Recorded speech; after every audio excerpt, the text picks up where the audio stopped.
Ahora con el doctor Javier Vallerriestra.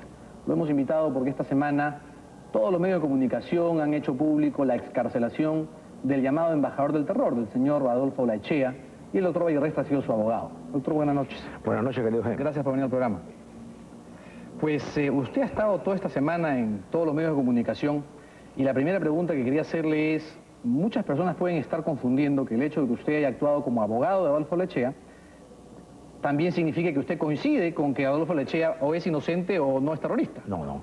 Eso es un error sobre el papel del abogado. Yo soy un abogado democrático, un defensor de los derechos humanos, y he visto el caso Olaechea no en su perfil izquierdizante, anticlerical, antiimperialista, rojo, de poser, que en Londres decía frases radicales y destempladas, sino que pedido por la familia para estudiar el caso, descubrí que ni del atestado policial, que ni de las manifestaciones producidas en el expediente, ni existía ni testimonio ni documento que comprometiera a Olaechea como miembro de Socorro Popular. Su excarcelación entonces es producto de una cuestión técnica, es decir, no había los argumentos para tenerlo detenido. La ley señala que primero todo auto de detención debe ser motivado y no había ninguna motivación.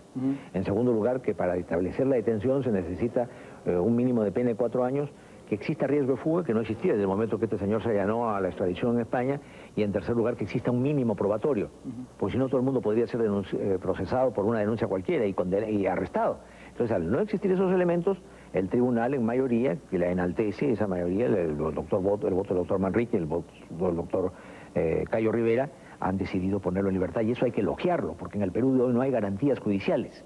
Sí, claro, es decir, en la medida que el Estado de Derecho funcione y se respete, para todos por igual. Estamos pidiendo debido proceso, estamos pidiendo que el Poder Judicial se reforme, y nos encontramos pues con que hay un acuerdo por la justicia a cargo de la Corte Suprema y otro que se llama Seriajus hecho por el Parlamento, y que son solo palabras, pero entonces lo que nosotros necesitamos son magistrados rectos, que no claudiquen, que no prevariquen y que tengan el coraje en una causa difícil e impopular como esta, de decretar la libertad de una persona cuando no merece estar detenida. Eso no significa que sea inocente, porque todos los significa... peruanos hemos sido testigos en los últimos días, doctor, de las declaraciones de este señor cuando, estando en Europa, cómodamente instalado en Inglaterra, avalaba los asesinatos de Tarata y avalaba los crímenes de Sendero, y en eso hay que ser, por lo menos aquí en Justicia para Todos, lo somos siempre, sumamente firmes, no solamente en nuestra defensa de principios, de convicciones democráticas, sino en nuestra defensa de la seguridad y el derecho que tenemos los peruanos a vivir en paz. Y Sendero no solamente fue un movimiento terrorista y asesino, sino que no se le puede de ninguna forma encontrar justificación a lo que hizo. Así es. Yo he condenado continuamente el terrorismo desde que regresé de Europa, cuando estuve exiliado ahí 7 años, y fui miembro de la Asamblea Constituyente e introduje conceptos antiterroristas muy claros, que el terrorismo no era delito político sino delito común, dicen los textos constitucionales, es obra mía, que una persona acusada de terrorismo puede estar detenida gubernativamente durante 15 días. Pero yo creo que la mejor lección contra el terrorismo es la de que el Estado sea democrático, que no sea totalitario y que no sea terrorista. Claro, si no tendría autoridad para juzgar. ¿Cómo va a juzgar? Pero si en este caso yo creo que hemos provocado una derrota de ese tipo de subversión demencial, de esa revolución de los pobres contra los paupérrimos, como he defendido yo a Sendero, en la que una persona vista como siniestra por la opinión pública, sin embargo los tribunales a la hora de ver el expediente han decidido ponerlo en libertad, no lo han absuelto.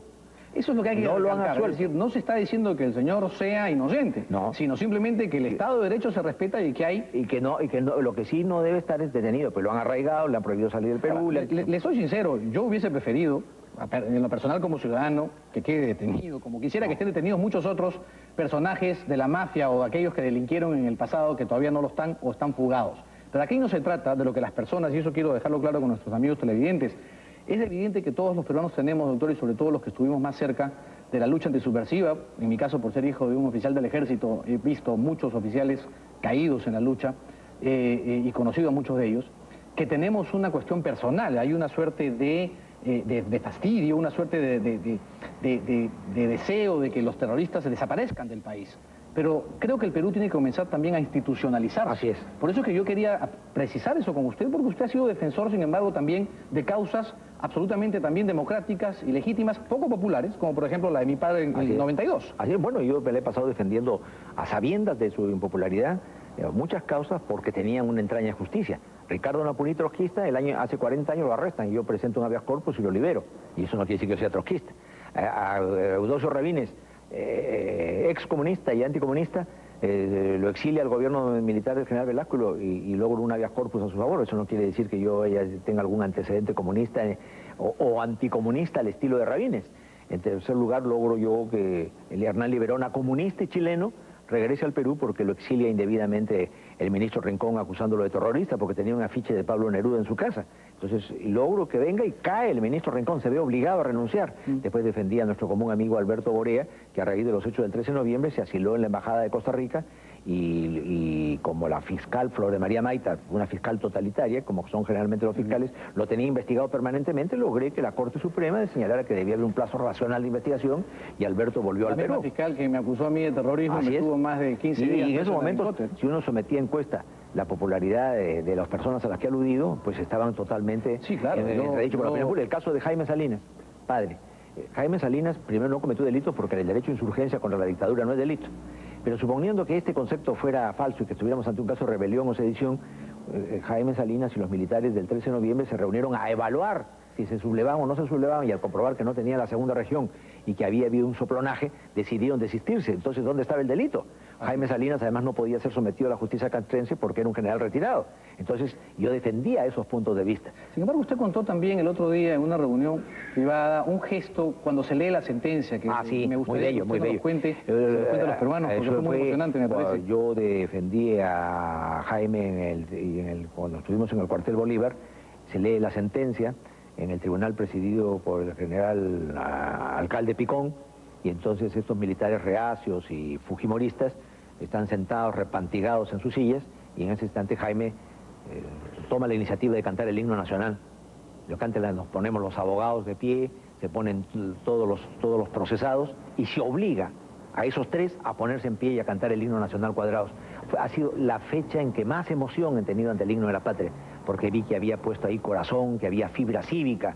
No fue un canto de rutina, sino fue un canto que nació del corazón y de las entrañas. Sobre todo de un proceso tan injusto, donde usted bien lo ha dicho, la justicia militar juzgaba casos que no debía juzgar y bajo un régimen. Y después tenemos el caso, también defendí a los Humala. ¿Acaso yo soy etnocacerista? Los defendí porque realmente Antauro lo tenía. Eso no lo hace usted, asumo, seguidor de las políticas. No tiene nada que hacer. Y en el caso de Olachea, yo discrepo con todas las cosas que él ha dicho y solamente veo problemas técnicos. En este expediente no hay ningún elemento.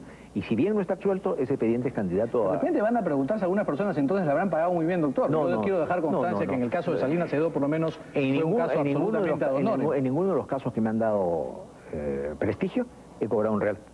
El caso de Jaime fue ad honorem y fue a mí un placer defenderlo. Nunca le insinué que me diera un real ni lo habría aceptado. Es verdad, me consta. Y en el caso de esto, de los Olachea, soy pariente de ellos, pero un parentesco lejano, un parentesco que no es próximo, pero que vinieron a buscarme y los defendí. Así que no he ganado un real. Y creo yo que hay muchos problemas técnicos que hacen ver que, por ejemplo, los hechos acontecidos en Londres, el Perú no los puede juzgar, pues el Perú tiene jurisdicción en sus fronteras, no fuera del territorio del Perú. Manténganme esa idea unos segundos, que luego la pausa la continuamos. Amigos, volvemos unos segundos.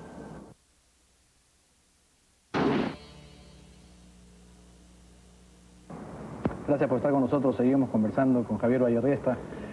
Para ir terminando con el caso de Olachea y pasar a otras cosas, doctor, lo escuché a usted en una entrevista el otro día con el periodista César Hildebrand y el señor Olachea, y este caballero hacía uso del concepto de la democracia para justificar su excarcelación y para decir que ahora sí en el Perú comienza a haber democracia, y le digo, me sorprendí, porque no creo que ninguna persona que haya hecho o apología o que haya hecho ningún tipo de terrorismo tenga derecho a utilizar el nombre de la democracia, además como muchos otros que también utilizan hoy alegremente el nombre de la democracia y en nombre de la democracia se rasgan las vestiduras cuando en el pasado nunca la defendieron. ¿Qué opinión le merece eso? Bueno, cuando Olachea dijo que la democracia lo había liberado, realmente hay un conato de democracia en ese gesto porque los tribunales del Perú normalmente son totalitarios. Como lo he dicho en otras ocasiones, prefieren la librea a la toga y la quincena a la historia, de tal manera que el coraje de los vocales Manrique y Cayo Rivera de ponerlo en libertad es importante porque la causa no es popular. Se han basado en el expediente y no han tenido miedo a la represión. Ahora, Olachea dice, la democracia me lo liberó. Efectivamente, esa democracia que él ha condenado... que ellos desprecian, ¿no? La democracia que el terrorismo despreciaba y que desprecia, ahora se ufanan de que... Lo ha excarcelado. Pero ¿se da cuenta usted, doctor, que eso también sucede con muchos de los que delinquieron y muchos de los que tienen sus videos escondidos y que todavía no se han visto, y en nombre ahora de la democracia hablan y se rasgan las vestiduras. Así es, cuando realmente... Cuando le limpiaban los zapatos a Fujimori y los soboneaban, ¿no? Así es, fueron obsecuentes, contribuyeron al golpe el 5 de abril, a todos los atropellos, justificaron el tipo de juez que yo repudio, el juez claudicante y prevaricador, tuvieron un poder judicial sumiso, tuvieron un tribunal constitucional castrado, se quisieron apartar de la competencia contenciosa de la Corte Interamericana de Derechos Humanos, cosa que yo he combatido y sobre la cual tengo un libro que ya te he dado a ti y a Jaime en otra ocasión, a Jaime Padre. Entonces, pero hoy día sí creen en el debido proceso y lo invocan después de haberlo violado, ¿no? Pero no por eso se les va a quitar el derecho al debido proceso y a que se les condene según las pruebas que aparezcan de antecedentes. Antes había la posibilidad de mantener a una persona presa por una cantidad de días sin ninguna prueba, sin ninguna razón. Bueno, usted me decía que eso ya ha sido... Eso está en la Constitución.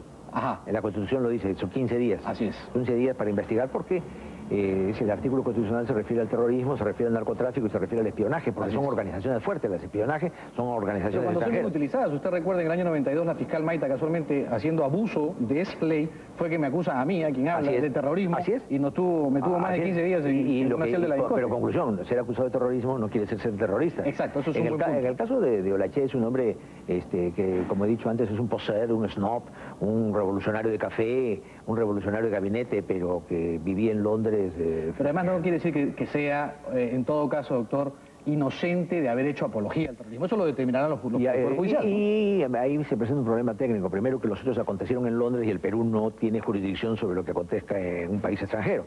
En segundo lugar, que el delito de apología ha sido declarado inconstitucional por el Tribunal Constitucional presidido por Álvaro Landini el 3 de enero pasado, por su sobrecriminalización. Entonces, este tipo penal que existía al momento de los hechos se ha desvanecido, ha desaparecido de la escena jurídica, entonces no se le puede perseguir por conforme a ese artículo desaparecido, ni conforme al nuevo, porque el nuevo no se puede aplicar con efecto retroactivo. Son cuestiones técnicas, pero son las que van a prevalecer en su defensa. Yo ya no soy el abogado de él, yo ya cumplí con mi deber de lograr su excarcelación defendiendo la apelación. Su abogada es la doctora Marisabel Chen, que es la que... Todo esto gira alrededor también del concepto de la famosa transformación o el famoso cambio profundo que tiene que haber en el sistema de justicia peruano y en el Poder Judicial. Es decir, donde en un país donde más de 180 años de vida republicana, y por eso este programa se llama Justicia para Todos, normalmente la justicia no le llega a los más pobres. Entonces yo me pregunto a las personas que nos ven, que dirán, ¿por qué al señor Olaechea, siendo apologista del terrorismo o siendo muy allegado con esas ideas radicales, lo liberan? Y a tantos peruanos inocentes, doctor, siguen estando o detenidos o no alcanzan la justicia social que merecemos y la igualdad de oportunidades que merecemos todos los peruanos. Es decir, el sistema no funciona, el sistema no es justo, y el Poder Judicial, desafortunadamente, a pesar de causas o de casos con nombres como usted señala, en otros casos no funciona. ¿Qué hacemos?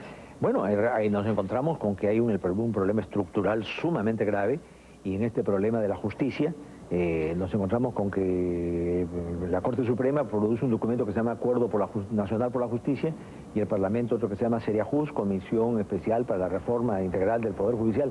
Pero ninguno de los documentos producidos por estas personas, ninguno de los mamotretos que han engendrado, aluden a los derechos humanos, al habeas corpus, al amparo, ni al proceso debido. ¿Qué cosa es lo que le interesa a lo que nos escucha? Que si tiene un juicio hay un proceso debido, con un juez competente, independiente e imparcial, pero de eso no hablan los profesional y equitativo, ¿no? Así es, y que no se apliquen leyes con efecto retroactivo, y que si se le persigue y condena a una persona o se le abre proceso sea conforme a un tipo penal claramente establecido. Bueno, pues todo eso no le interesa a los vocales de la Corte Suprema, le interesan más computadoras, más jueces, más sueldos. ¿Pero ¿para qué? Lo que necesitamos son jueces que tengan el coraje de tomar, por ejemplo, el focal Pedro Gasatz, el año 39, declaró fundado un habeas corpus de un aprista. Y ahí en la torre, en la tribuna clandestina, escribió sobre Pedro Gasatz que años más tarde, y tardíamente sería vocal de la Corte Suprema, todavía hay jueces en el Perú. O Domingo García Belaúnde, Domingo García Rada, que los días de póstumos o la postrimería del gobierno de Odría tuvo también el coraje cívico de declarar fundado o votar a favor de la acción de habeas corpus planteada por José Luis Bustamante Rivero. Entonces, son casos excepcionales, claro, pero son casos a las que la historia reivindica a esas personas. Por esas son las cosas que yo lucho. No puedo hacer nada por los 20.000 presos que existen en el Perú, pero con estos principios que sostengo a favor de ellos, en alguna forma estoy colaborando para que los jueces enderecen sus conductas. De eso se trata. Se trata de, creo, doctor, de la defensa de principios, de valores, de convicciones que comencé a lograr que en el Perú respetemos, ¿no es cierto?, la decencia, la probidad, la ética. Y decía también, ¿cómo logramos una renovación o una transformación o una reforma del Poder Judicial si tenemos una Constitución que de una u otra manera también es manca, medio coja y medio parchada? Es decir, no puede haber una reforma profunda del Poder Judicial mientras no tengamos una Constitución que emane verdaderamente del pueblo. Como lo dije el otro día en la conferencia que pronuncié en tu local en Barranco, nos encontramos con que hay dos constituciones, la legítima, que es la de la Torre de 1979, con su artículo 307 que la invulnerabiliza, y la apócrifa, fascista, reaccionaria, de Fujimori, de 1993, en que tiene pues cláusulas totalmente en entredicho con el debido proceso y los derechos humanos. ¿Cómo resolvemos eso? A nuestro criterio, una asamblea constituyente, porque regresar a una constitución anterior, por más que sea más válida que la actual, sería también un despropósito. Por eso está pues lo que has sostenido tú, como lo he sostenido yo y lo sostuviste el otro día en el diario Expreso, creo que el jueves pasado, pues asamblea constituyente, porque la asamblea constituyente es el poder de los poderes, en el cual estarían representadas las fuerzas existentes en el Perú. En el Parlamento no está representado tú, pero tienes un 14% en las encuestas.